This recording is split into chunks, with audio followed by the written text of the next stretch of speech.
All right, live there. I'm digging that. And remember to bring it a little bit closer. Yep. And I think we're ready to roll. You ready? I'm ready. 3, 2, 1. And welcome to another special edition Energy Crew with me, your host, JP Warren. And I think we got everything. We're doing live on Instagram. We're doing live on Facebook, LinkedIn, YouTube. We got the recording thing going. I think we're doing good. And this is the bourbon is poured. The bourbon is flowing. So I am super excited about this this episode. And kind of how this came to be. Obviously, through the previous podcast that I had, bourbon was a staple of the show. Tyler Schultz built a bourbon shelf for me, and since then the popularity has that's kind of become a staple thing. So starting Energy Crew podcast, Yusuf Chandri actually bought me a bottle of Sisterdale Bourbon to congratulate me on my new role, on the new opportunities on Energy Crew, on Connection Crew, and I made a post and I tagged it, and Sisterdale shared it. And usually, for me, that's a huge deal, man.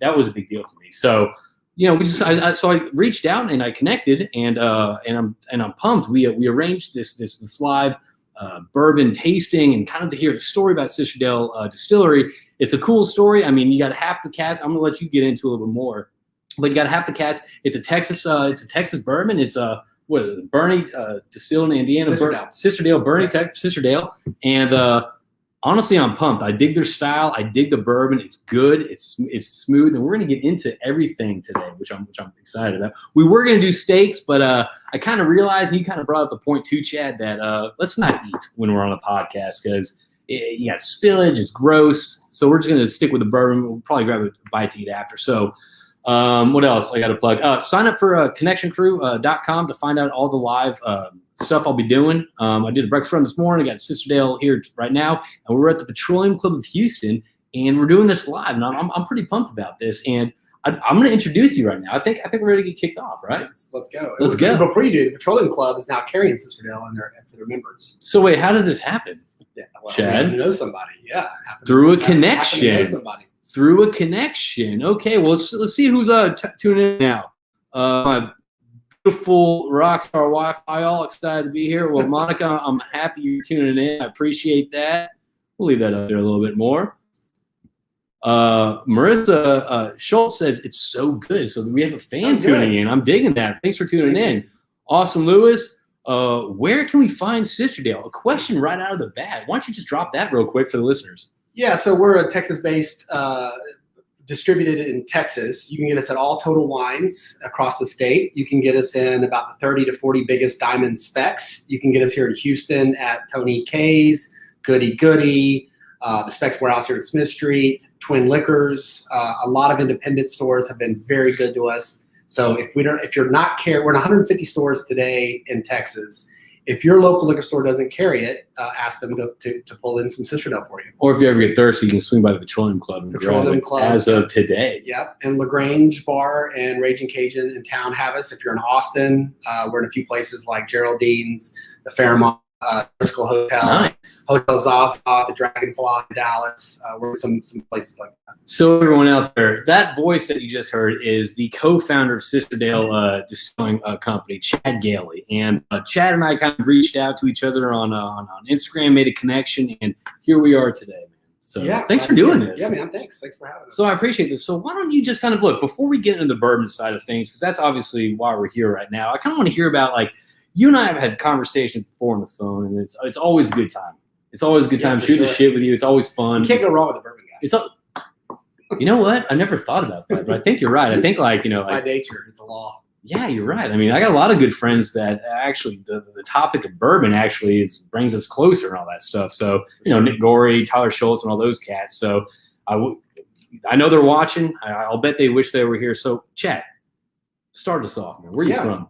Well, so I'm a fifth-generation native Texan from Houston, Texas. Okay. I was born here. My grandfather moved to Deer Park, Texas in 1952 from Cottonwood, Texas, which is up by Dallas, when Shell Oil opened. And so when there's people moving into Deer Park, Texas, that's when my family came to Houston. And then I spent some part of my life, elementary school and junior high, before junior high in LaGrange, Texas. Okay. When the oil boom happened, my family moved out to LaGrange, where oil was, happening. My dad was in the oil and gas. What did he do in the oil and gas industry? He did pipe sales and valve sales. So all right. He worked for Sunbelt Supply and a bunch of Beta Supply back in the day. I don't even know that. Yeah, I don't know Hughes Supply. You probably heard of Hughes Supply. Yes. And so my whole family, both my brothers, my aunt worked for Enron pre collapse. So my whole family's in the oil and gas business except myself. And then when the oil crunch came in the mid '80s, like '86 or '7 in LaGrange, Texas, which is, for those who aren't familiar, it's kind of halfway between here and Austin. Yeah. Up by Columbus and the Colorado River. You either were in farming or you were in oil in LaGrange. And so when the oil dried up and the boom happened, we had to, my whole family had to move back to Houston. Okay. Because we were all out of my whole no work. There's no work. Yeah. It was tough. And so we moved back to Houston, and I grew up in Clear Lake, junior high and high school, and then went to college here at the University of Houston. I'm a Bauer alumni, and my co-founder Peter Watson, he grew up in Nassau Bay as well. Okay, which is down there in Clear Lake. That's where we knew each other. And then, so you and the other co-founder is Peter. Mm-hmm. So you two grew up together. We did. We grew up together. What's that like now? Like, I guess going into business with, I guess, your buddy from high school? Junior high. Junior high? Yeah, 1988. So what's good, because we're so we we're growing up together, and then we went off to college, and then we started families. And then, as our kids, for about 10 or so years there, you sort of are all focused in your neighborhood doing your thing, kids' things. You get your own life going. That's right. Yeah. And so we kind of, had a good decade there where we were off doing our own thing, and now we're coming back as our kids are getting older and they're starting to go to college and that sort of thing. And we were sitting around, which is the origin of Sisterdale. We were sitting around thinking, what can we do together now that we're in a spot where we can do some creative things. And we thought, hey, let's make a bourbon. I'm tired of drinking. I don't know. I guess I can cuss on this thing, but you can cuss. Shit. We got tired of drinking shitty bourbon. Yeah. And paying a lot of money for it. And so we decided, like, let's do bourbon. And for when we're talking to our investors and our shareholders, it's kind of like we brought them in. I said, this is the worst business idea ever. Is there's two guys from Texas who know nothing about bourbon or spirits other than we're borderline alcoholics. I think that means you'll fit very well in the oil field if that's the case. And so we are we live? Yeah, keep talking. Keep talking. Okay. JP's messing with equipment here. Don't worry about that. So I have ADD, so I'm distracted like a squirrel. Oh, really? So I'll try not to move. No worries. So we basically said, let's go into a business that's been around since prostitution and gambling, because it's new. Let's pick one of the oldest, industries in the world. And then it was during COVID, and also we're Texans, so it's like there's a lot of Texas bourbons already on the market. Yeah. I won't say anything disparaging about them, but I don't drink many of them. And we just thought we could do something. We could do it better. Why is that? Well, I mean, look, don't disparage. Obviously, there's a lot out there. Okay, there's something for everybody. Look, there is. I mean, I've met people in the industry that, for example, they'll love this Texas bourbon that I just kind of don't dig, and they're like, it's the best thing out there. But it's fine. It's whatever you dig. Yeah, whatever you dig, do it. There's a bourbon for everybody. There's no right or wrong. But for us, the type of bourbon that we liked, with the type of things that we do, we really didn't think there was a lot commercially available for us. So we said, let's see if we can do something. So we got together, and Peter is an attorney in the oil and gas space and does venture capital work, and then I am in sales and marketing in the software industry. I do venture capital startups for artificial intelligence. So we bring sort of this business aspect, and we said, let's build a distilling company, which is our company is a distilling company.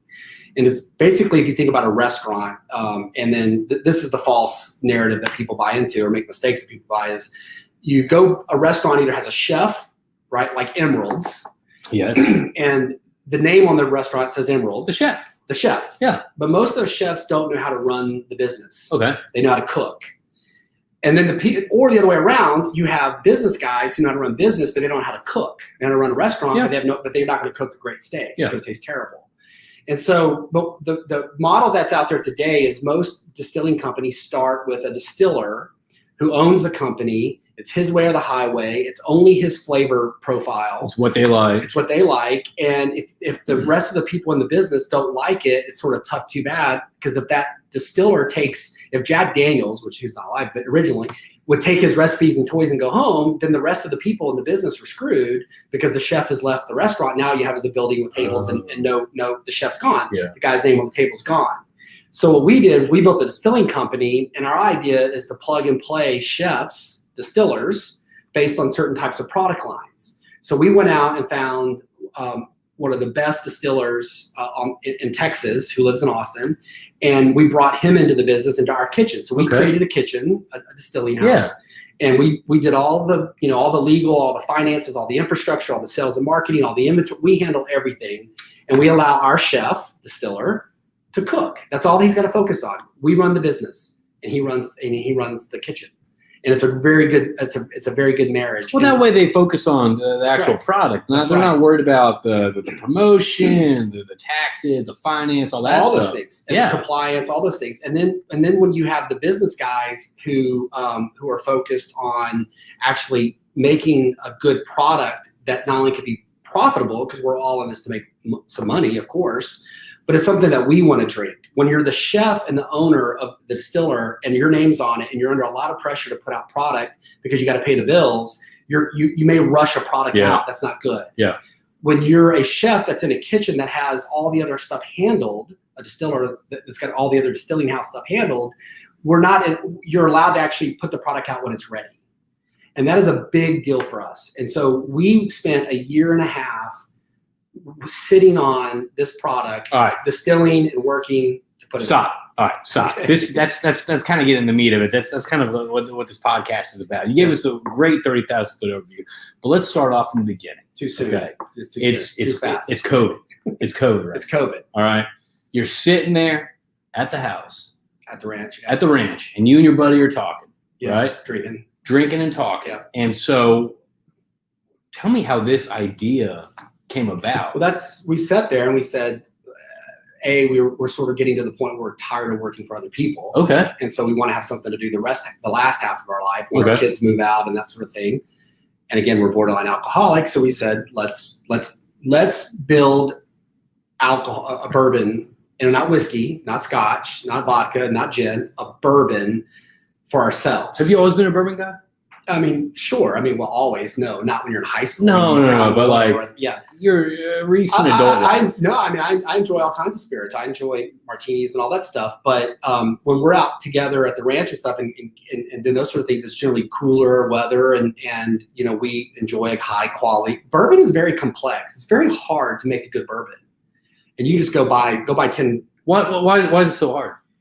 Well, bourbon is only allowed 3 things, right? It's allowed grains, it's allowed water, right, and it's allowed a virgin oak barrel. Okay. So everything you get in this flavor in this bottle has to come from water, grain, and barrel along with time. So you can't flavor it. So pretty much the bourbon that the barrel that this goes into is untouched. It's a virgin barrel, a white oak barrel. Right. Yeah, and you can't reuse it. Whereas whiskeys, so bourbon is whiskey, but it's a subset, and it's a federally regulated category. Okay. And in order to be bourbon, it has to meet certain criteria, including those things I just mentioned. Right. And so when you take a glass of bourbon and you look at it and you drink it and you taste sweetness, or you taste, creme brulee, or you taste pears, or you taste cinnamon or spice, that is all coming from water, grains, wheats, corns, barleys, and wood, right, and heat and cold. Right. It's just the temperature that goes up and down in time. It's very hard you're tasting a bunch of stuff. There's no artificial flavors in it. There's no sugar in here. There's no vanilla in here. There's no pear casks that we're using. It is just those 3 things in time. So it's very hard. So you guys are sitting at the ranch. It's cool. It's cool weather out. Y'all are hanging out. Let's do a bourbon thing and all that stuff. Let's make bourbon for ourselves. Let's make bourbon for ourselves. It started off because we were tired of overpaying for shitty bourbon. Yeah. And so we said, this will be fun. Let's go do this. And the idea originally was if we can put some bourbon together that we like for ourselves, we'll share it with some of our friends. Okay.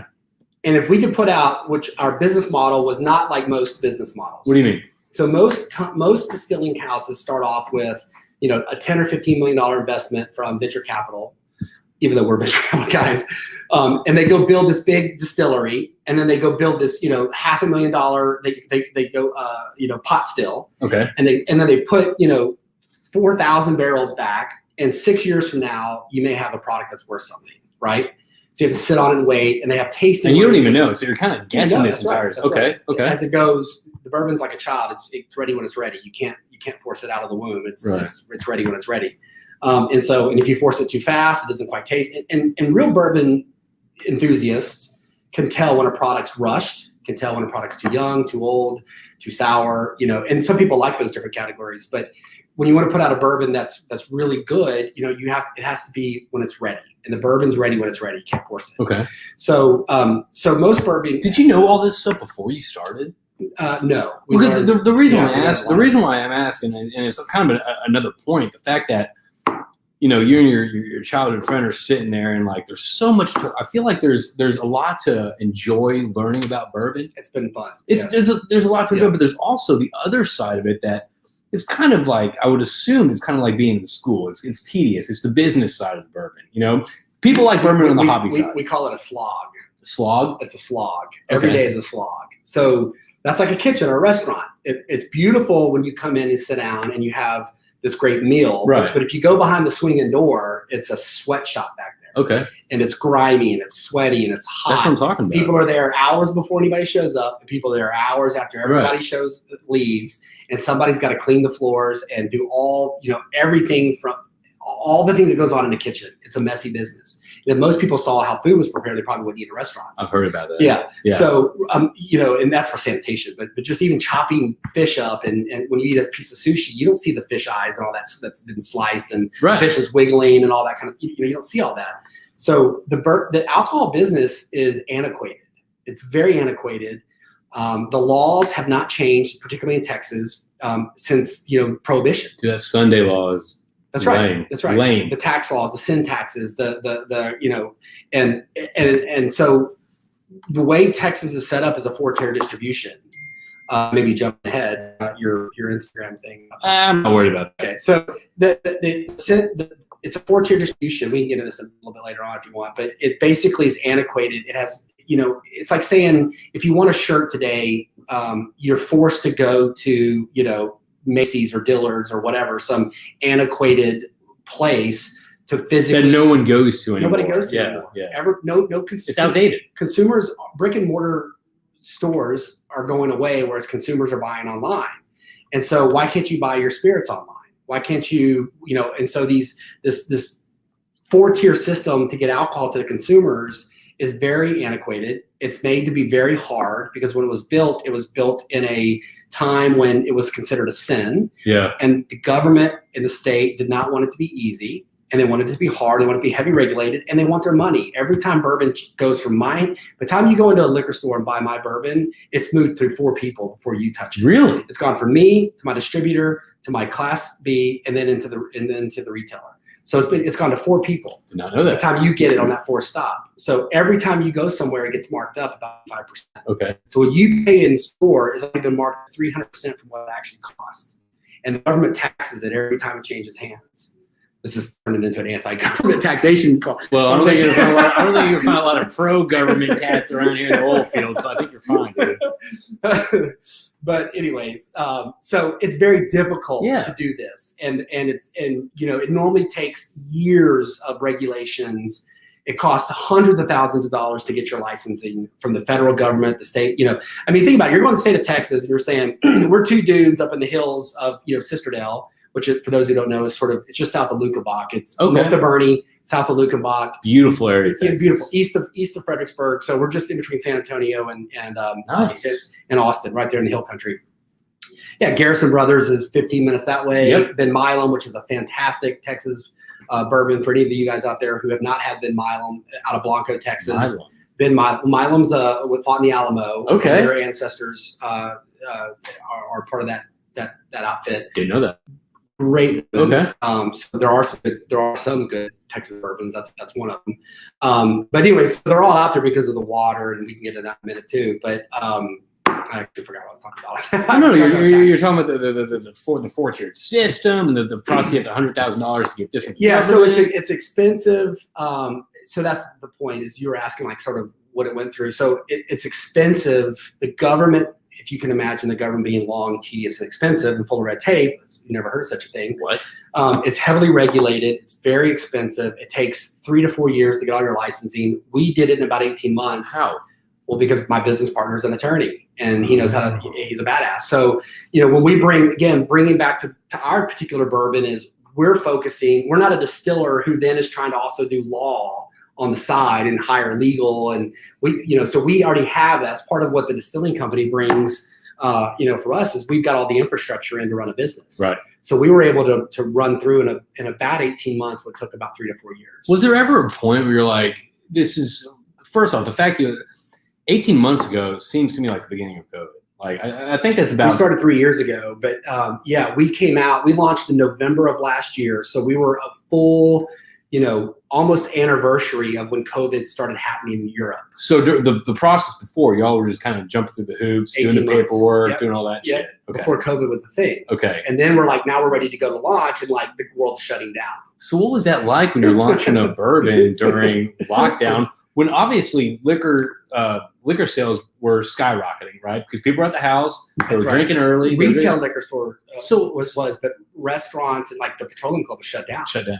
So the other thing you have to understand is alcohol sales between October, November, December is kind of like, Black Friday for retailers. Like if you're not on the shelf already in August, Target is not going to pick you up in November in the middle of holidays. Like if you're some new product, some new widget, Target's not going to pick you up. Walmart's not going to pick you up. Amazon, like you're shut down. If you're not in the summer and loaded in the barrel, you're not going to be in until next spring. So everybody said you can't come out during COVID. The world shut down. 46% of craft distilleries in North America went out of business last year. Almost half. 46% went out of craft, which is what we are. God. We're not talking about Jack Daniels. We're talking about craft distilling. People like me that are small businesses that are building this handcrafted product. 46% of them went out of business. So 46 went out. The world was shut down. This is like September, October. Nobody knew how bad COVID was. There was no vaccine yet. Yeah. And then you're launching in October, November, December, which is called O&D, which even like at the Petroleum Club, they won't take on a new product here in their bar during October, November, December. It's what you got. It's what you got. Yeah. And that's what they're trying to. It's just like that's what they're pushing. It's Black Friday. It's a no-go. So everybody's like, you can't do it. You can't do it. You can't do it. Well, we did. We launched in November, right in the middle of COVID.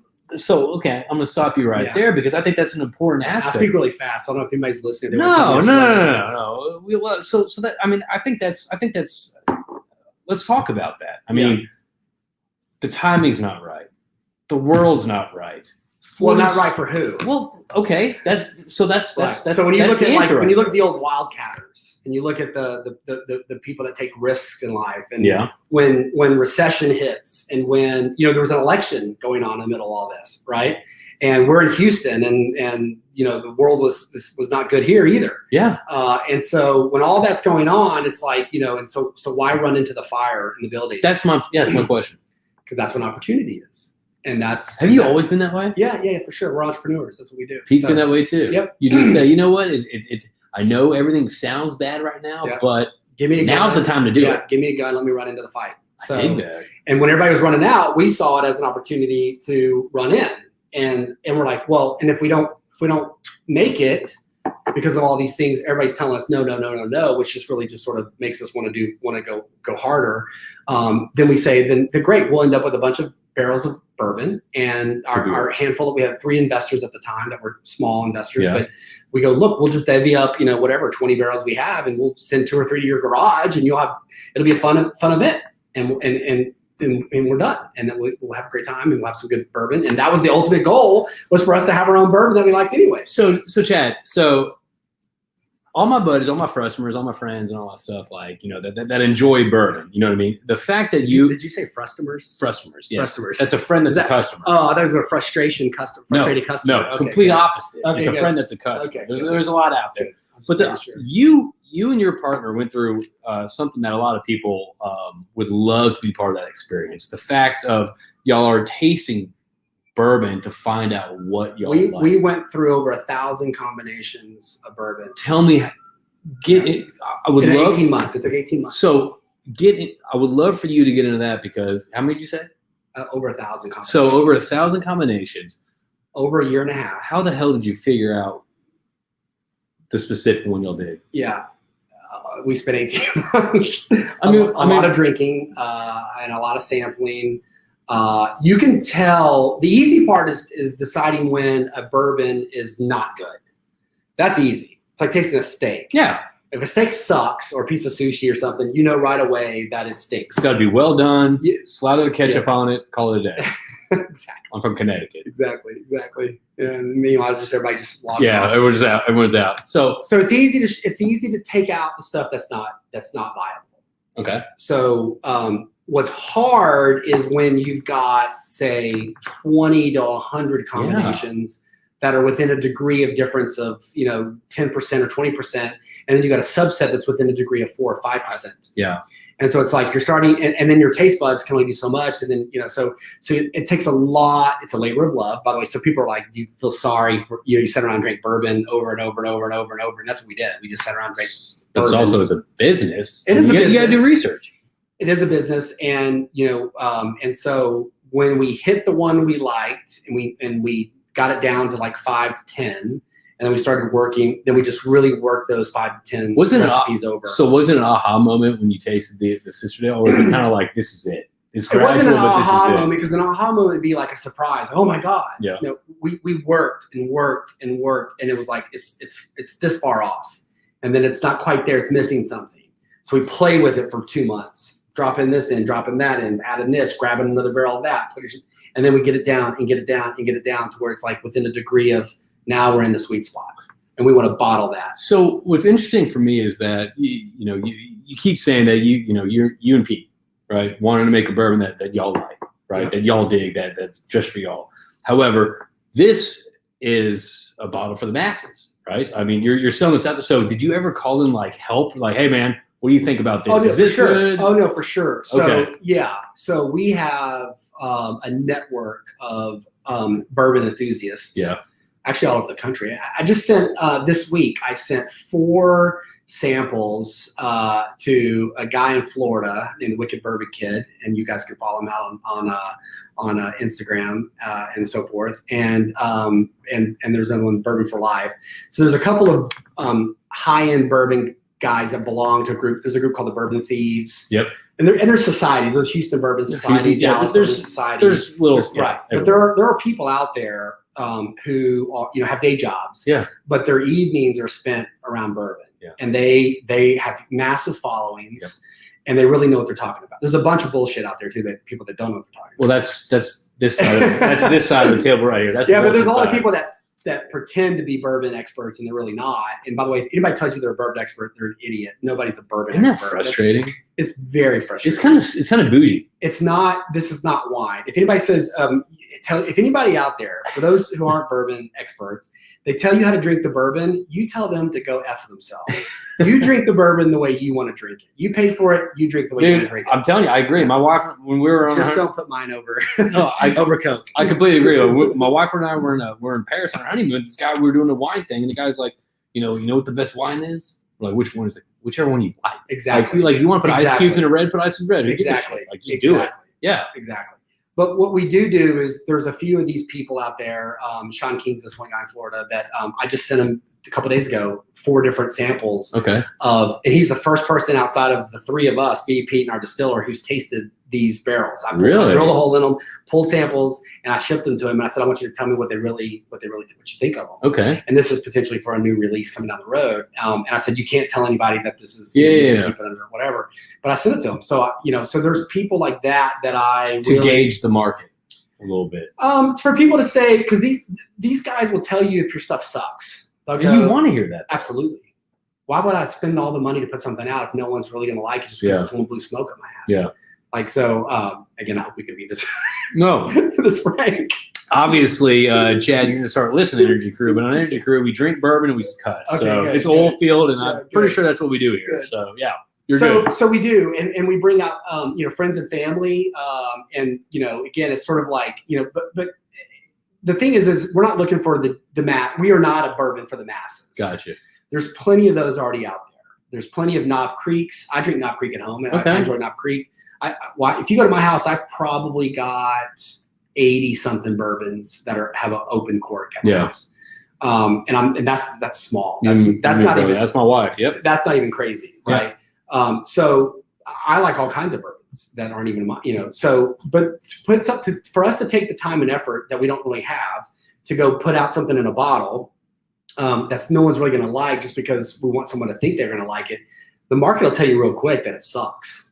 And we don't want to have that happen. So we've got this label and we've got this blue label. Yeah, so there's two labels here. This is the can you tell us real quick the difference? Then I kind of want to get into kind of the brand of this because I love the fact you got it. It looks cool. It looks kind of old school but prestigious, and you have a dog on it. So tell me about the two. That's exactly what we're going for. Tell me about the two lines real quick, and kind of I want to talk about kind of developing this and kind of what else was on the drawing board and how'd you dial it down. So tell us about these two real quick. Yeah. So the white label, what we're sipping on right now, that's an $85, $75 to $85 bottle, depending on where you're at, what liquor store and so on. That is a 94%. It's 94.3, I think, or 93.4. 93.4. Okay. So it's 94%. Dig it. Which is still a very high bourbon. A lot of bourbons are in the upper 80s. So 88, 89, 85.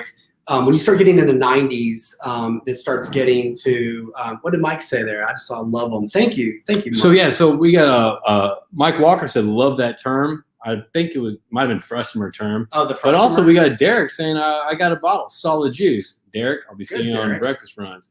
And we got old Keith Stelter tuning in from Odessa.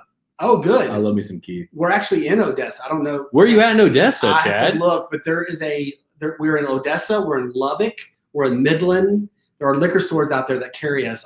In Lubbock, for sure, Ollie's and Woody's carry us. But anyways, so no. I want to get into that. How such a small team is actually getting out. But that's later. So we'll get back to labels. Let's get into this. The white label is a high wheated bourbon, and the key to the bourbon that we made, again, this is stuff we made that we want to drink. So at the end of the day, we made it it's like the old Bluebell. We make all we can, we sell the rest.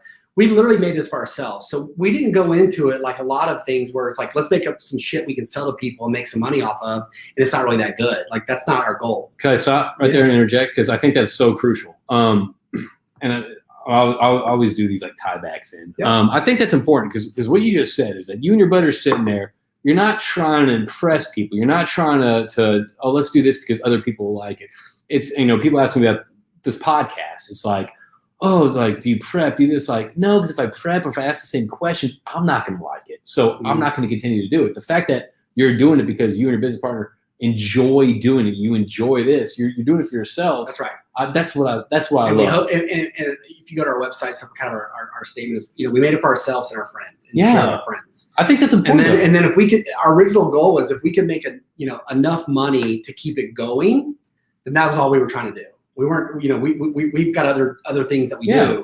We weren't trying to, we're not trying to go be the next, High West that gets bought for $400 million right now. We'd love for that to happen, but that's not what we're trying to do. Are you a High West fan?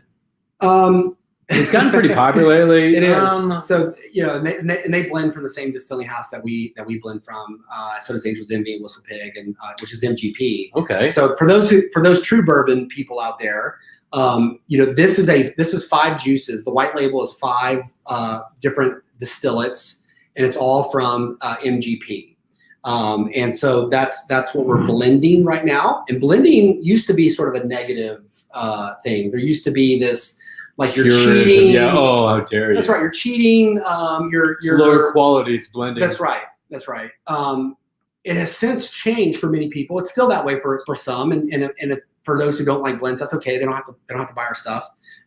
But for those, you'll talk to our distiller. By the way, he's a mathematician from Duke. He'll tell you, Duke University, that it's harder to blend with other people's stuff to make it taste the way you want it than to cook yourself out of the gate where you have no interference and you can make your stuff taste. You can control it. Yeah. It's very hard. And then to replicate it year over year, month over month, when you have droughts, you have fires, you have winters, freezes, it's very hard to take the craft of blending has become is becoming a much more recognized, acceptable. It's being more respected. It's being more respected. Yeah. There's some really good blends. Like I said, Whistle Pig, Angel's Envy, High West, they all start out as MGP products. I dig that. And we go hunt. Like I said, we went through over 100 different barrels to get, the amount of work that we go through to get the right ingredients, the right taste, and even a barrel line that was distilled at MGP in January may taste different than the same mash bill from MGP that was distilled in August a year later. Every barrel's different. Every barrel's different. Yeah. So to get a consistency, we're now in our fourth batch of products. This is batch 1.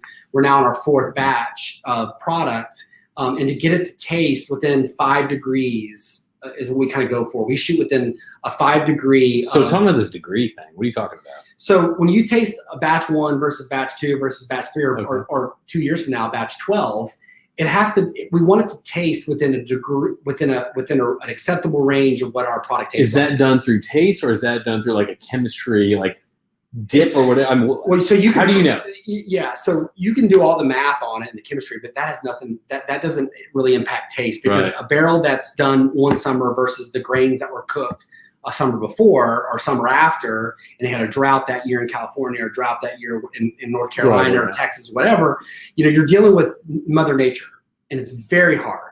And even barrels, let's say MGP distilling, Buffalo Trace, whatever, let's say they make, 300 barrels of a high weeded, we have 5 different bourbons blended in here. Okay. So let's say one of those ingredients, and they make 200 of them. You could go through all 200 of those and they may all taste different within the degree. So to replicate a consistent product that people are expecting from us is extremely difficult. Yeah. So we try to keep it within 5 degrees, and it's within taste and nose. So who's the gatekeeper on the taste part? The 3 of us, me, Pete. Oh, and our so distiller. it's kind of a group. Yep. Okay. Yep. All right. Yep. Okay. And we argue a lot. So we argue a lot. So there's a lot of drinking and philosophizing that goes through before we actually pick the That juices. literally sounds like sitting at a range, just sitting around a fire. I feel like I could be in the bourbon business. And by the way, we do bring in a funny side story is the ranch hand. So Peter's in-laws who own the ranch out there in Sisterdale is 1,200 acres, which is a huge working cattle and goat ranch.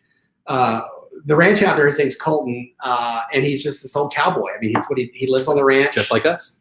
Just like us. We're a bunch he's of got pocket squares and suits. I'm wearing the. By the way, if anyone's tuning in, I'm actually wearing the Sisterdale colors in honor of this. Just FYI, yeah. So the ranch hand comes in. He's the foreman of the ranch, and every time we're up on this big hill, and every time we open the doors, the bourbon kind of blows down the hill, and his house is at the bottom of the hill. And so I'm not kidding, but it's like a dog with ring. It's like those old school like Looney Tune commercials, like the smell gets his nose and just rises out of bed. Yeah, and he's a good distance away from us, but as soon as we didn't come out there. And as soon as we open the doors, within 30 minutes, here comes him. Hey, man, need some help up here? Yeah, exactly. But the funny thing is, he's a cowboy. He's from, that area, grew up. He's a cowboy. He brands. He does all, he does everything for runs the ranch. But he actually has and he's always got dip in his mouth. Oh, yeah. Kind of stuff. But he actually has a really good palate. And so we joke that he's part of our quality control team. Okay. And he comes up and helps us brings bulldozers and forklifts and all this kind of stuff. But whenever we're time to taste, we bring Colton up. And he helps us with, just this old cowboy from Texas. I love that, though. Yeah. I dig that. And so the 4 of us generally pick the bourbons that we end up putting in there. So we got this right here. So tell me what's widely available. The white label is the white label is widely available. That's what Yusuf got me as a gift, and that's kind of how we connected to the white label. So tell me about this label right here. This that's our blue label. Yeah, blue label is 108 proof. 108 proof. Man, these were bottled on the same date, which is cool. I think the bottle at my house, I think it was in December. I'll tell you after. Yeah, so we can get into cold chilling and bottling versus summer bottling as well. I don't know if we're geeking people out if they care about this. I care about this. Okay. Well, first off, just like you talked about bourbon, what do we want to talk about? That's what we're here for. I want to talk about what we want to talk about. So tell me about this one, the blue yeah, book right here. And I signed this for you. So you're actually, and this is bottle 66, which you can't see, but it's the very first batch, the 66 bottle so it's in the first 100 bottles. I brought this for my personal collection to give to you. Well, thank you. You're welcome. Yeah, Oh, you're welcome. Look at that. But that doesn't mean you shouldn't open it. So let's open it. Let's finish. We'll slowly, and then we'll open this.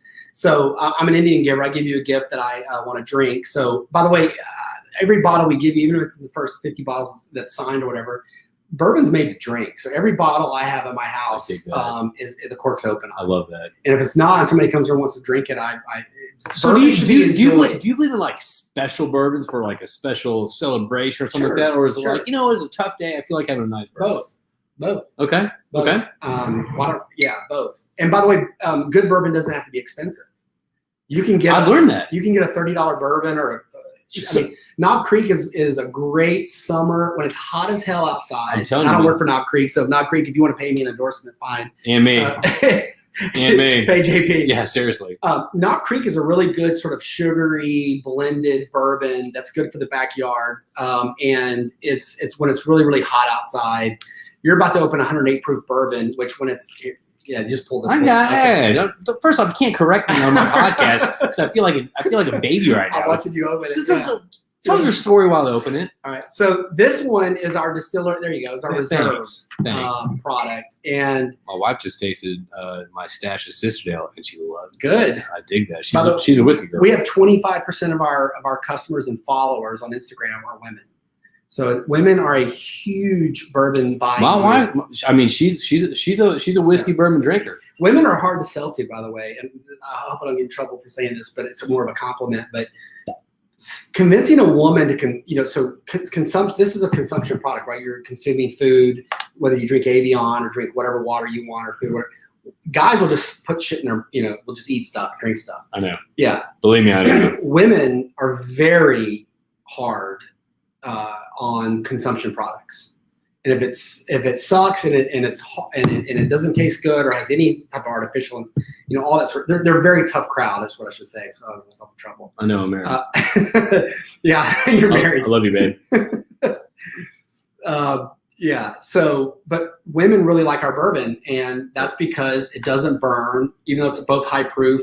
We have a lot of women say, I don't like bourbon, and they taste it with their husband or their boyfriend or whoever's with us at whatever festival or whatever, and they're like, oh my God. Well, you just saw it in the bar. You just had women in the bar drink it for this podcast. Actually, we had two women ask for a taste test. That's right. And one of them wanted it neat. That's right. So, yeah. That's right. Yeah. So women are a very sophisticated buying group, and that's a better way to put it. What's true. That's a better way to put it. And they're very hard. It takes a lot of work, and most I should say most. I don't want to be grossly over, but most bourbons are targeted towards men. Yeah, and there are a lot of women who buy really expensive stuff. So we care about them. So I did a podcast with the Garris brothers, and one of the lead distillers there is a girl named Emma Kahn, and she's on the Texas Board and all stuff. And the funny small world part is she grew up in Westport, Connecticut, where I grew up. And I mean, she's on this. Women's Texas board of I mean it's growing and the female the same way. And the female, both the owners and the distiller are all women. So it's a beautiful product. So tell me about this. We haven't gotten into this yet. So that's our reserve product. That one we do limited releases. When do you release it? Well, we released 7 cases of that only to the market. Yeah, so you use 7 times 12, whatever that is. I don't even know if I want to share this. 50, 60, whatever, 75 bottles that's ever been out in the market. Really? Yeah. So, yeah. I feel very special right now, dude. Are you really? Yeah. I dig. Okay. Yeah, and that retails for $200 a bottle. Okay. And you can get it in specs, by the way, for those who really want to. It's 108 high proof barley. And so what makes this? I guess tell me about this. Get into this. Yeah. So 108 proof. That's good. So 108 proof is not. I mean, so this whole cask strength thing that's going on. Oh yes. Barrel strength, cask strength. It sounds cool. And a lot of people, say it, but our bourbon comes out of the cask generally between 116 and 128 proof. Okay. So this is 108, Yep. which is generally really, really high. If you think about Wild Turkey 101 back in the day, or whatever Everclear is, and all the sort of granular alcohol, grain alcohol that just burns like hell. So this is 108 proof. It's not for everybody. It's for those people who really enjoy a good bourbon. The good news is this also doesn't burn. If I didn't put 108 on the bottle, you wouldn't know it's 108. So you can taste it. There's no nose burn. It smells good. There's no nose burn. There's no nose burn. There's no alcohol, it's so hard to do a 108 proof product with no alcohol burn. Let me ask you a question. What do you dig more personally? I like the 108. Yeah, you do? I drink the blue. Do you really? Yeah. Okay. Yeah. I drink both, but of course. But the blue, I prefer as I've matured in my taste. I prefer the 108. You drink your stuff neat at the house? Yeah. Really? Yeah.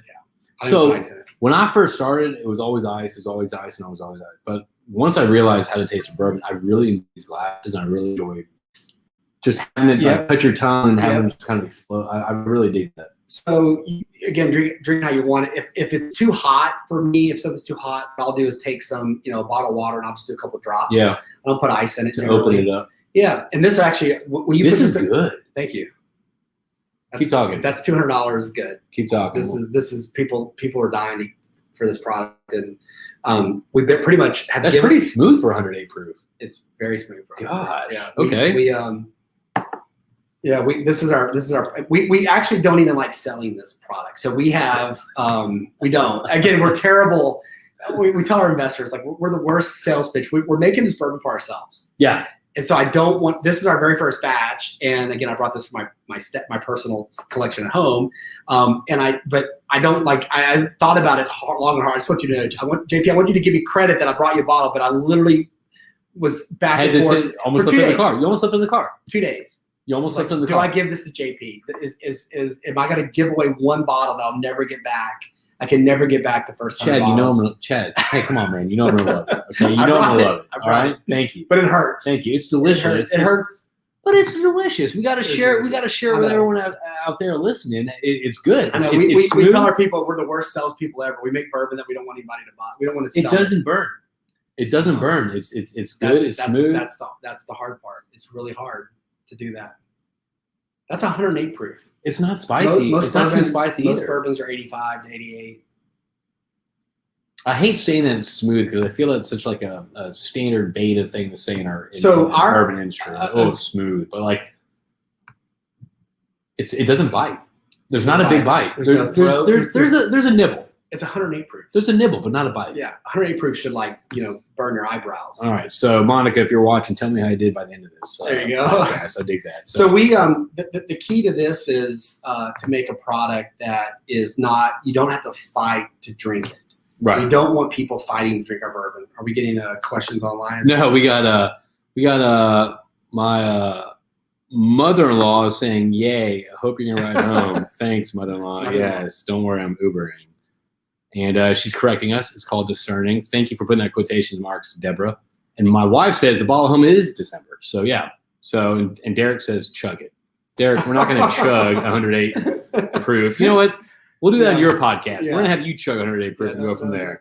And then also Lewis says bourbon's meant to be shared with friends. I dig that. I like that. I dig that. And that's what we're doing. So I dig it. And if you go to our website, literally our story is we made it for ourselves and to share with our friends. Dude, I want to finish about this. I want to talk to you about kind of y'all's marketing, because that to me, I love branding and brand awareness, brand promotion, like how y'all put y'all stuff like. So I want to talk about that. So finish your conversation about this reserve blend. Then I want to talk about kind of the dog and the colors and the packaging. The packaging, because it's crisp, it's clean, it's old school, but it's legit.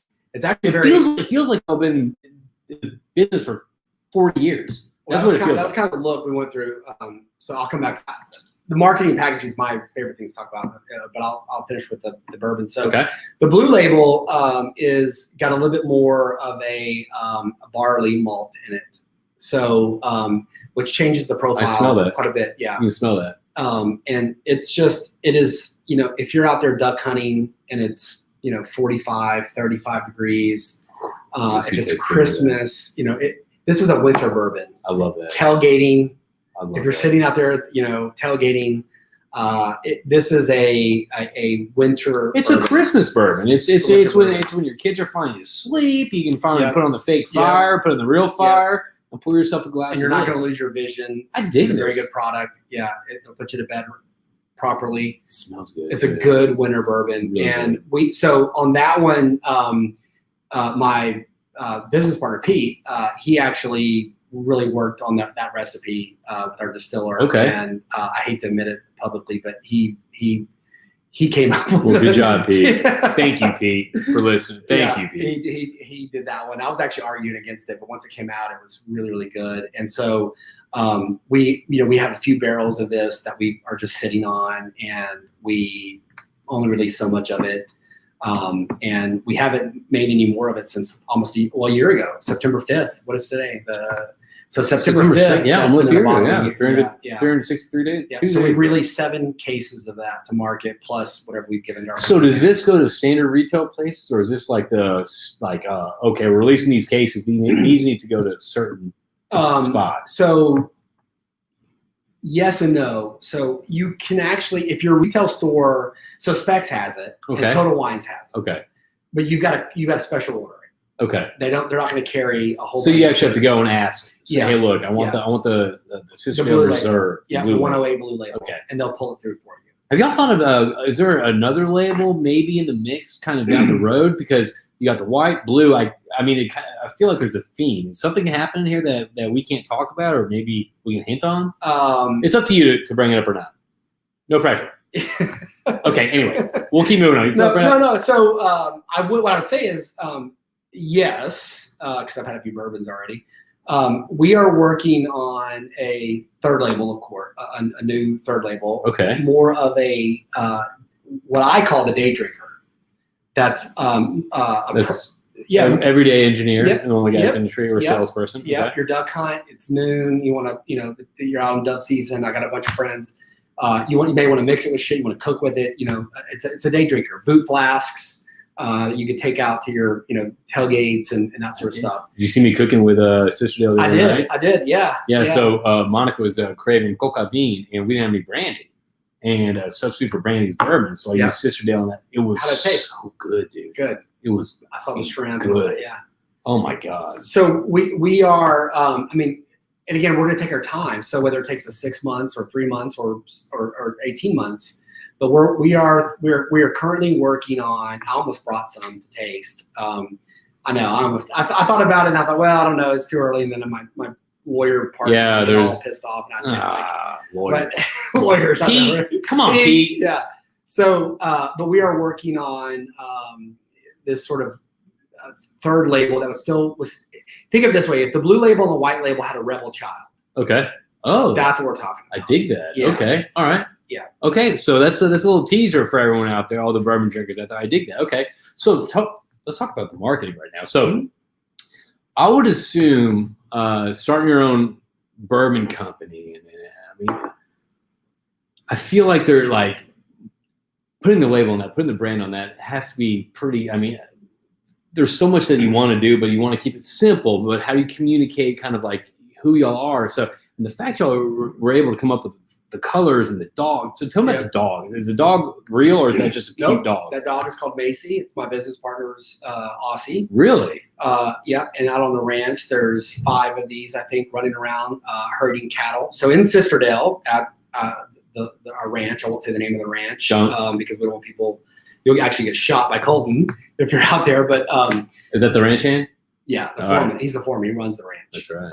And he drives around with the AR-15 or whatever the hell he is driving. A Willie. You'll see him driving a whole Willie. So you got some dogs. Yeah. So they run all the cattle and sheep and goats out there with Aussies. Yeah.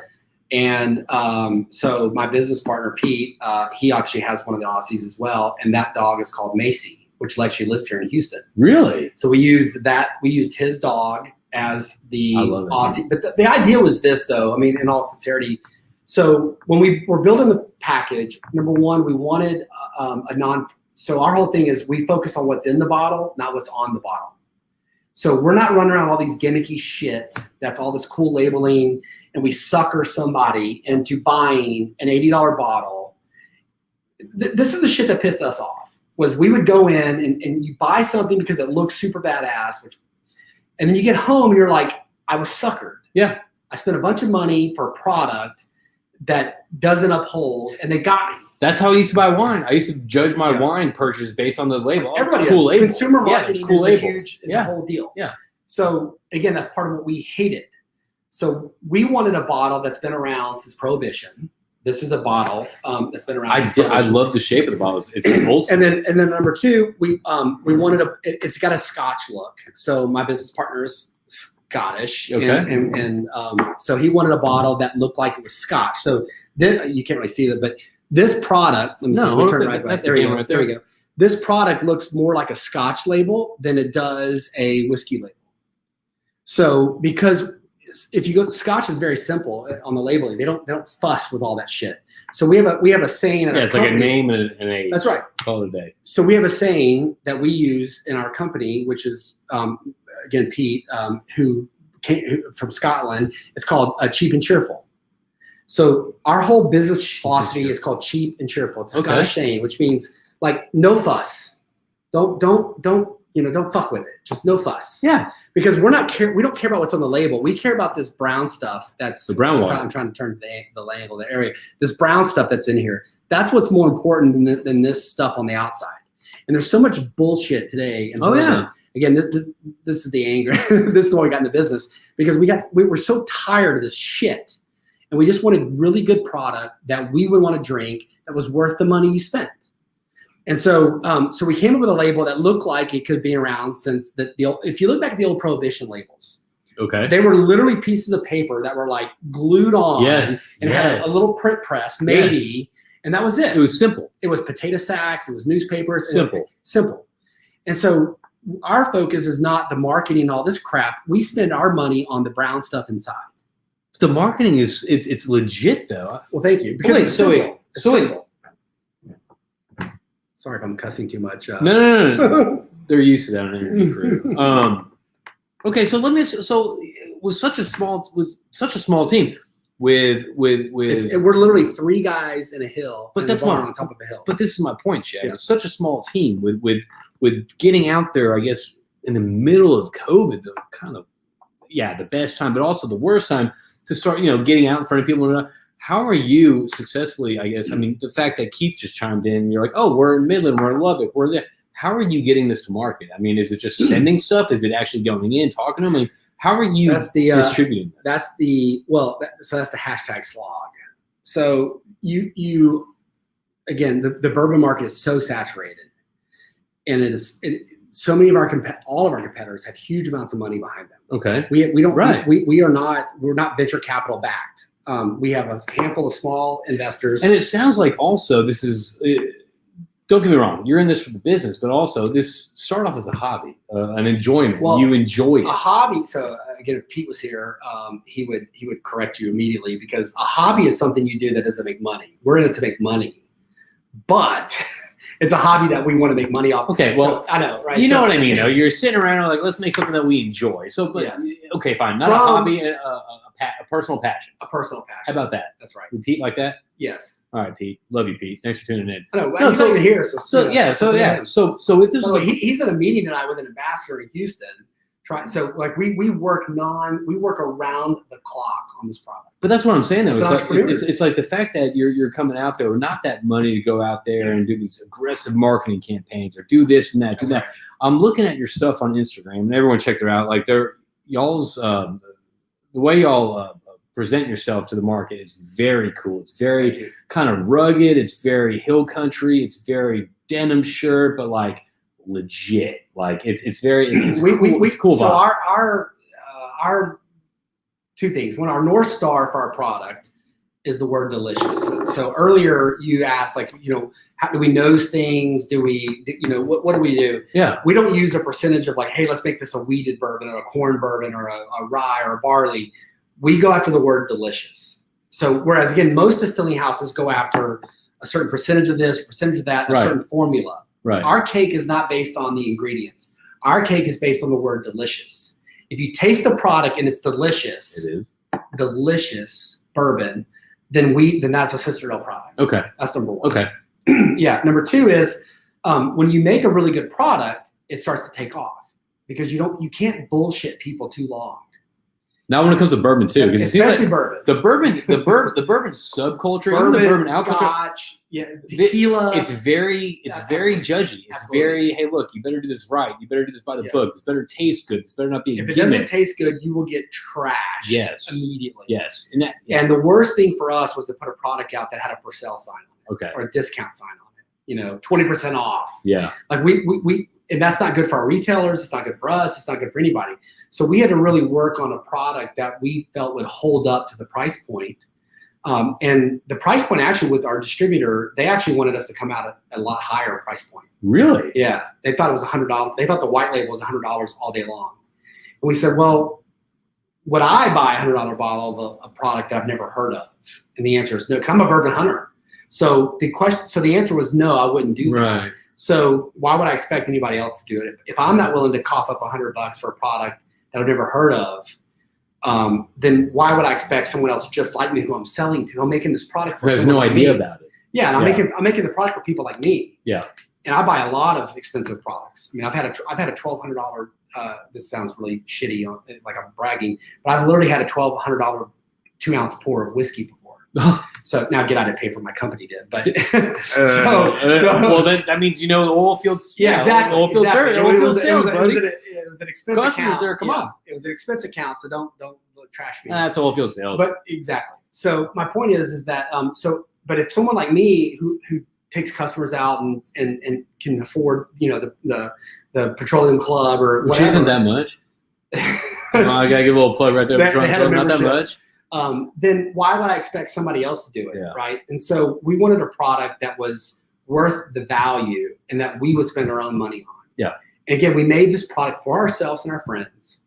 And if we liked it and our friends liked it, then surely some other people would like it. And that's what we started with. So, dude, y'all have literally, like, I've seen the following content, the tags, the plugs. I mean, there seems to be like a lot of inbound, I guess, attraction to Sisterdale and who y'all are. That's what I'm seeing on social media, right?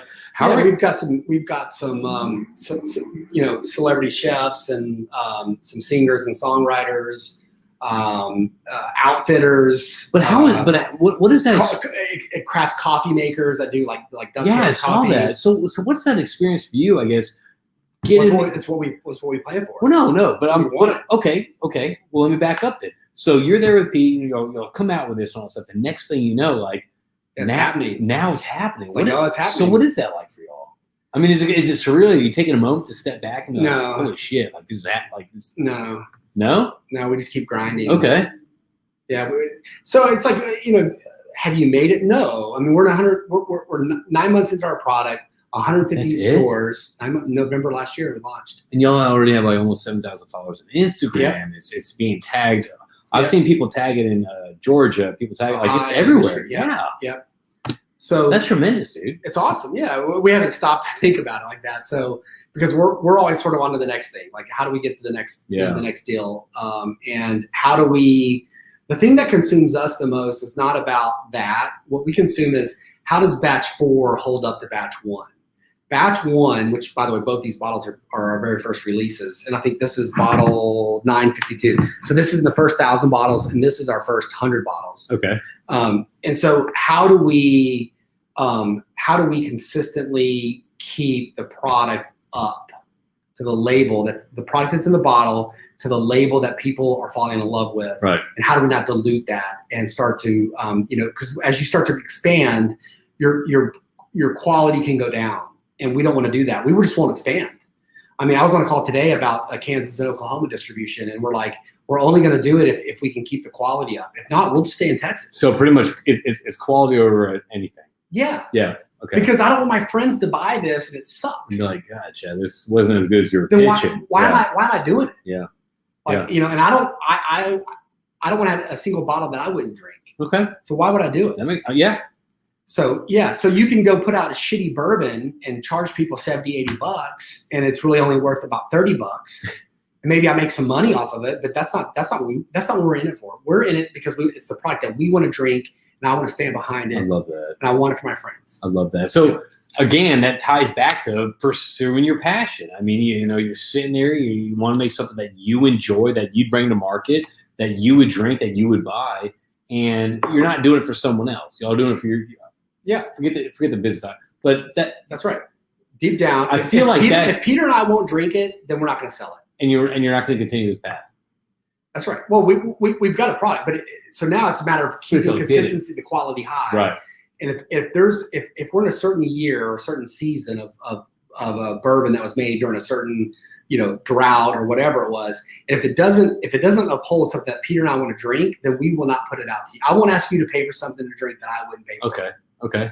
And that's our deal. And by the way, that's a lot of distillers. That's a lot of distillers. So there's a lot of distillers that want to really put out a good product for people. It's a lot of work and a lot of pressure to go, I'm putting this out to you, and knowing that most bourbon lovers out there are going to shit all over the makers. Yeah. It's a very tough business. I bet so. Everyone loves being a critique.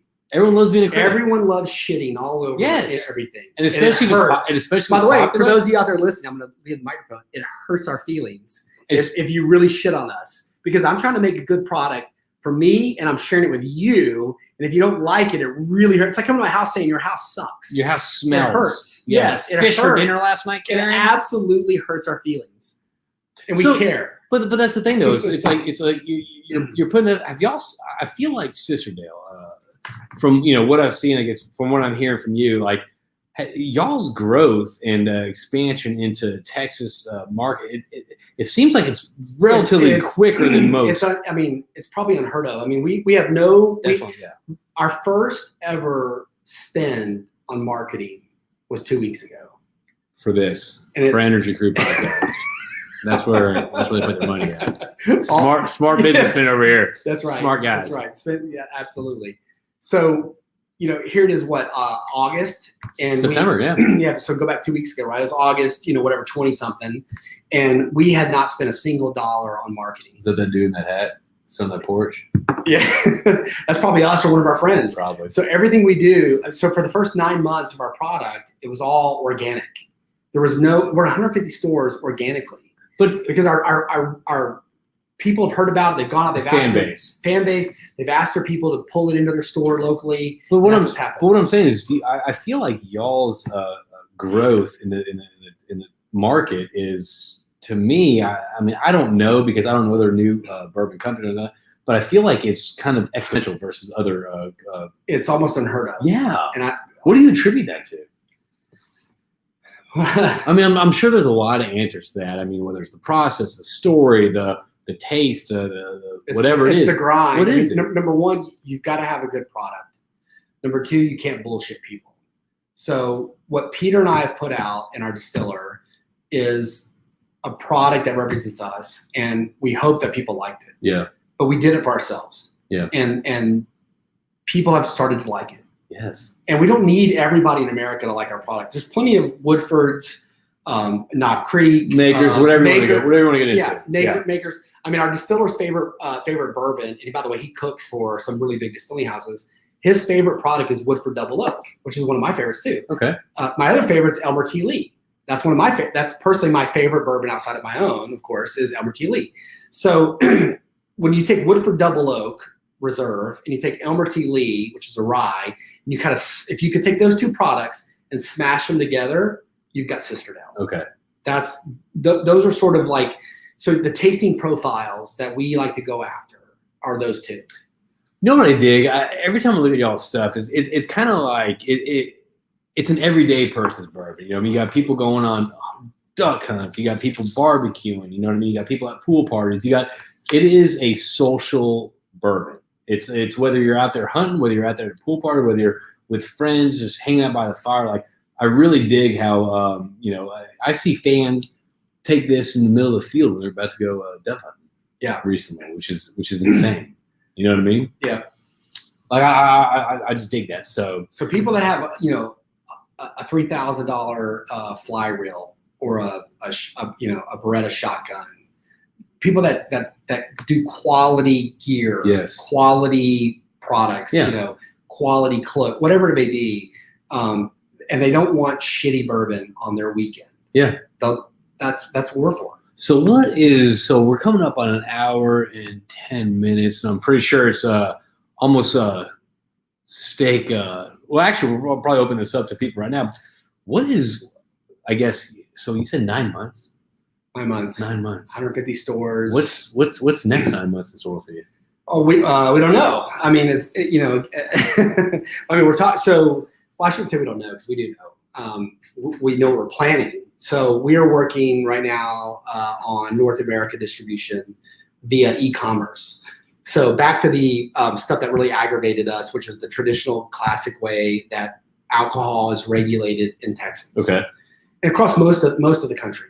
So during COVID, when a lot of small businesses were going out of business, Yep. distilleries, which are small businesses, Yep. they may have 10 or 15 employees, a couple of distillers, a couple of forklift operators, some tasting room, Employees, waitresses, whatever, employees, yeah. bartenders, and by the way, all of our graphics, we do our graphics through a company called Left Hand out of Austin, Texas. They design all our stuff. They're fantastic people. They're two brothers, Paul and Bo Morrow. They're small business. We use Bubble Up. They do our digital agency here in out of the Woodlands, Texas. Okay. Small, family-owned business. So when small businesses start to struggle because of COVID or whatever, it could be the oil and gas, right? I mean, the oil and gas industry has been devastated the last 10 years. There's been so much. Has it? Has it? I don't know Put about yourself that. a deep one, and we'll talk about Yeah. it. I mean, almost all my Let's buddies. get talking about Yeah, it. let's. Thanks, Chad, for bringing that. Yeah. up. It's supposed to be a happy Yeah, conversation. exactly. But when you start looking at small businesses and you start looking at, what we go through as a small business and what we do for other small businesses who participate in us. I mean, we don't have big digital agencies. We use local Texas agencies, Austin, the Woodlands. I dig that. Because so do we, because we're native Texans and we want to keep our money in Texas. We want to spend money with Texans and we want to do business with Texans. That's where we start. But as we start to grow, and you look at the 4-tier system I was talking about earlier, which is so antiquated, and you look at people like myself and my business partner who come in from disruptive industries, right? So I'm venture capital, and you're always Technology. you're always looking for ways to do things faster, shorter, quicker, and do more of it with less resources. So you look at like online sales of bourbon, which is illegal in Texas. I can't sell directly to consumers from my website, or other than my distillery. Can you do that in other states? Some, yes. Okay. So like Florida, for example, can sell direct to consumers. Well, Florida, you can sell bath salts. I don't think that's a good example, but okay. No offense. I love Florida. I'm kidding. Exactly. Exactly. But if you look at the way that the market is set up for sales and again, back to the 4-tier distribution, when I make my product and it sells to you for $200 or sells to you for $85, that's not what it cost me to make it.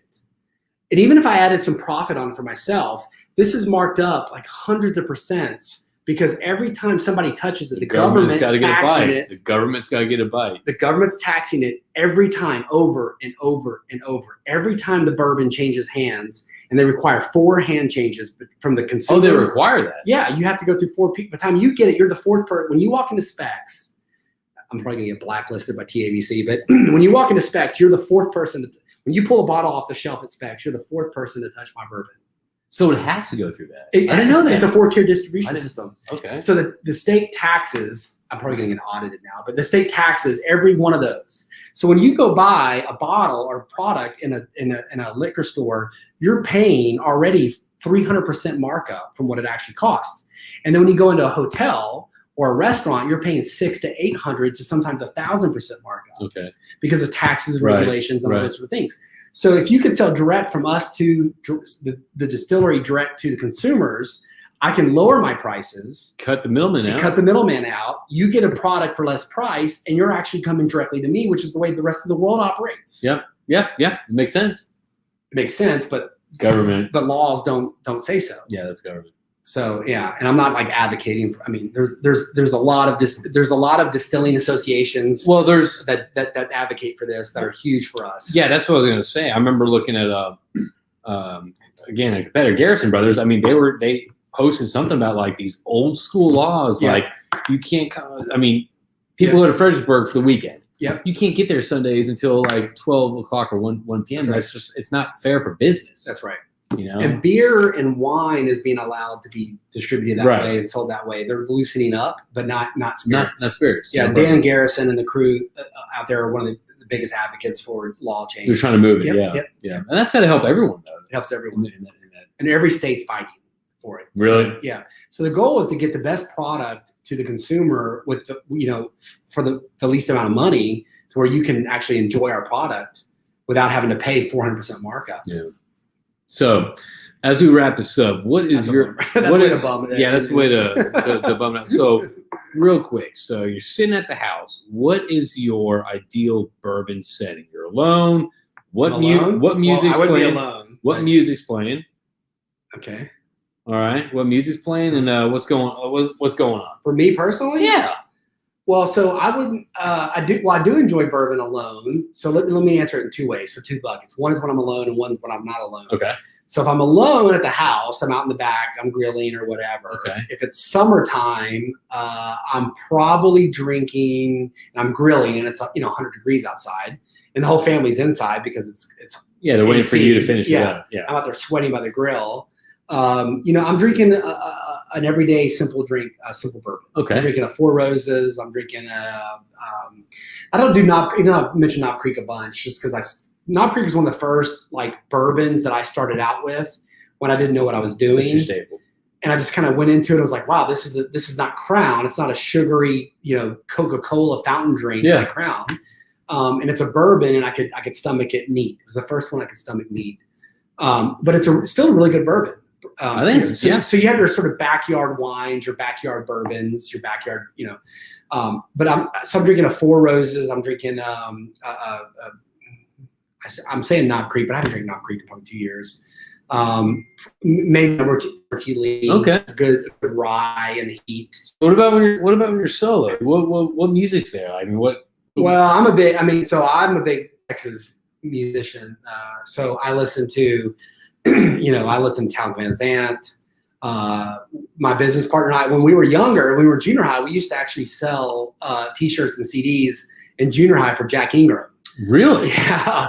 So my business, Pete, he went to Camp Longhorn, where Jack Ingram was one of his counselors. So when Jack was in SMU and graduated in SMU, we used to sell back when he was like 21 years old. Really? We were selling T-shirts and CDs in our high school and junior high for Jack Ingram. That's hilarious. Yeah, and this is before Pat Green came on. It was before the movie. It was Jerry Jeff, Robert L., Willie Nelson, the Highwaymen, and then you had this new guy, Jack Ingram, who was like this young kid who was singing before all the other. So when I first moved down from Connecticut, I went to A&M.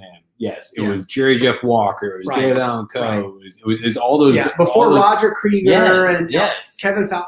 Before all those guys took off, there was all those guys, Robert King and all those guys down, and there was this young kid, Jack Ingram, who was playing old school throwback before all the other guys took off and started doing shit. So we were pumping Jack Ingram. I'm still a big Jack Ingram, Robert King. I'm also a huge Chase Bryant fan. If you guys haven't listened to Chase Bryant, he's fantastic. He's a Texas native, South Texas guy. Great story behind him and some mental illness and things that he struggled with. So I'm listening to, but I'm probably listening to Townes Van Zandt. And listening and drinking a bourbon. I dig that. So hey, look, as we wrap this up, do you have anything before we kind of open it up to the? Were there questions that anybody needed? I think there was a couple comments right here. All right, so let's pull this up. All right. So we have Larry Gresham, my old school mentor for Texas A&M marketing. JP, you done good. Gig him back. Very good. David Gibson, take a shot. I'm not going to shoot this 108 proof $200 bottle of bourbon, David, but I appreciate that. Love that quote. I don't want my friends to buy this and it suck. That's true. I mean, on anything. I mean, even whether it doesn't matter what you're selling, whether you're representing. I mean, if you're not enjoying it, don't be doing it. I'm not going to sell it to you. All right, let's see.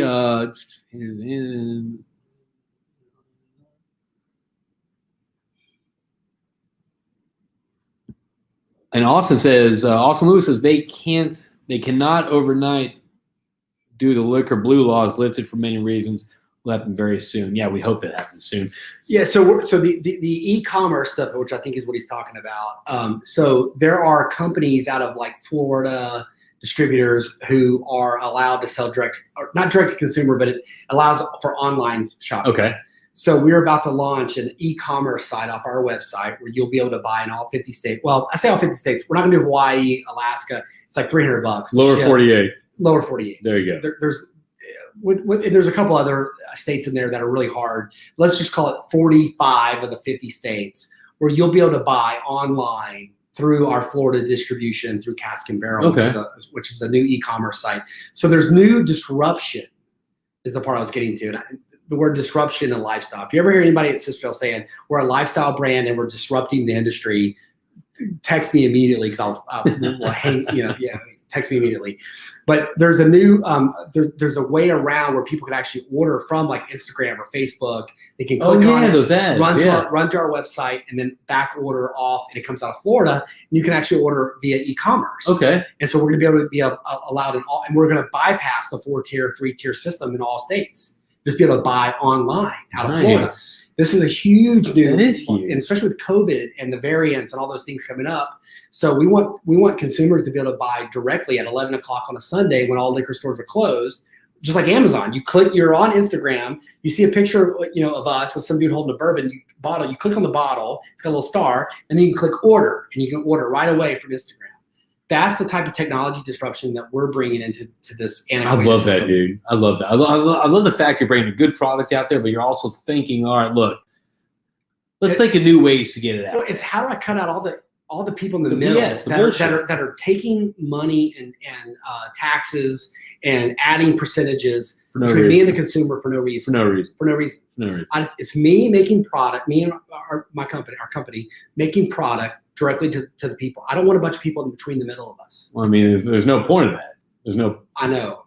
We don't legally we have to do it. Well, yes, there's a point of that. There's starting to be ways to disrupt that. Just like, Tesla came out with a new electric car that nobody thought they'd ever buy, and there's been all kinds of problems with it. But there's now Ford Motors, GM. There's all kinds of ways to do things that are not the normal way to do business. It's not the traditional mindset. That's right. I dig that. I like that. And we want to remove everybody out of the middle between us and the people who drink our product. Because they're at the end of the day. All they're doing it sounds like they're your buddies. You know what I mean? Like it sounds like if you're making this for your friends, the people that are going to buy it. The people in the middle are just making it more expensive for the person who I'm making it for to drink it. Which you don't like. No, why would I? I don't know. I don't like that. That's the anti, that's anti-Sisterdale. That's anti-Sisterdale. That's anti-Sisterdale. Right. So anyway, I think that's kind of it. So real quick, so they can find Sisterdale if you're out there at Specs, Total Wine, some Twin Liquors, a bunch of independent stores. And how about this? What about people out there that listen to that? Like, you know what? I fancy that. And they can't find it at their liquor store. Is there any way for them to find it, request it? I mean, how so you can you can go to your liquor store and ask your local especially if you're an alcoholic like us and we drink, our local liquor store knows who we are. Yeah. You can go there and say, hey man, can you special order me a couple bottles of the Sisterdale? Okay. And they'll go find it. We're distributed through Mexcor, which is a Texas-based distributor. We didn't go with Glaciers. Okay. We went with a Texas-based distributor. So all about local. Yeah, it's Mexcor. I mean, so they're Tex-Mex. Dude, I dig that, man. Yeah, so we did when we picked our distributor. So I can't sell directly to consumers. I have to go through the distributor who then goes through these tiers we talked about. So when we were out looking for distributors, we wanted to pick a native Texan distributor. Just like your marketing groups. That's right. So we're doing business with Texans. I love that. So pretty much, I love the fact that, I mean, you're branding and marketing people. They're a small Texas company. You're a distributor, Texas company. I mean, it seems to me that you're like, you hate the middleman too. So it's kind of like, I kind of dig it. You're pretty much like, screw the government, screw the big man and all that stuff. Let's get to this to the people that we trust, not the big corporations, because this is a people's bourbon. We're making it for a small group of people who give a shit about good bourbon. I love that, dude. I love that. So, and by the way, if you hit us up on Instagram, if you hit us up on Facebook, if you hit us up on our website, my email is chad@CisterdaledDistillingCo.com. I answer all that stuff. So we're small. If you guys have a place you can't find it, you want it, you have a special event, ping me. it's just there's 3 of us, and that's who you're going to talk to. That's the best part about it. Like, I mean, there's no 1-800 number. It's us. Well, that's the best part. I mean, when I was originally posting these, tagging them and all that stuff, and I got a response back, I was like, oh, it's probably some admin 7 tiers down the line. But sure enough, it was Chad. It's us. And he's like, hey man, like, what's up? I'm a co-founder. What do you want to talk about? I was like, oh shit, let's. How are you? Like, it's us. I dig it. I mean, we're 3 guys in a barn on top of a hill in Sisterdale. That's who we are. I love that, dude. Maybe we should. We'll do a Sisterdale 2.0 podcast from that ranch. Yeah, for sure. Let's get the ranch. The ranch. Come on, manager. we'd love to have you. I dig that. So, everyone, I want to thank y'all for tuning in to Energy Crew. Again, this is Chad Gailey with Sisterdale. Excellent bourbon. Definitely check it out. I'm not just saying that because he's sitting to my right. It's really good, and I'm glad at the house we're probably about that much left. Yeah. But we did a pretty good. We opened this bottle today. So we did open that bottle today, and I think there's a potential. Honestly, I think if you want a glass now, you go to the Petroleum Club. Yeah. So Petroleum Club is so yeah, absolutely. So we're talking to Petroleum There's Club. discussions. Christmas event, the 75th anniversary this year of the Petroleum Club is coming up. They represent everything that we represent, and so we're probably going to do, sponsorship of their Christmas. And y'all, I mean, y'all have ties to the oil and gas industry. You grew up around it. Your partner's oil and gas. I mean, so it's my whole family's oil and gas. My 2 brothers work in oil and gas today. So it's an oil and gas bourbon. We are a Houston bourbon. That's what I'm talking. Yep. It's oil and gas and renewables out there for those that are in the oil and gas industry. We're an energy bourbon. How about that? Does that work better? So. Anyway, Chad, I appreciate you coming on. And if anyone out there kind of wants to, whether it's a bourbon fanatic, someone that kind of wants to have questions about Sisterdale, give them a shout, give them a contact, follow them on Instagram, and shoot them a direct message, and he'll respond. Shop local, support local. Support local, shop local, and that's what they're all about. And it's an excellent bourbon. I'm not just saying that to blow smoke. It's phenomenal. Thank you. Thank you, Yusuf, for turning me on to it and kind of starting this up. So. I think that's all we got. Do you have anything else for everyone out there? Thank you. God bless. And here's to high oil prices on the barrels. Oh, man, I dig it. All right, guys. Well, anyway, thanks for tuning in to Energy Crew Podcast. And you're sitting here with Chad Gailey, the co-founder of Sisterdale Distillery. And thank you so much for your time in the bourbon. I mean, I'm looking forward to having some of this at the Petroleum Club for later. No, it's steak time now. So steak time. Thanks for tuning in, and we'll talk to y'all soon. All right.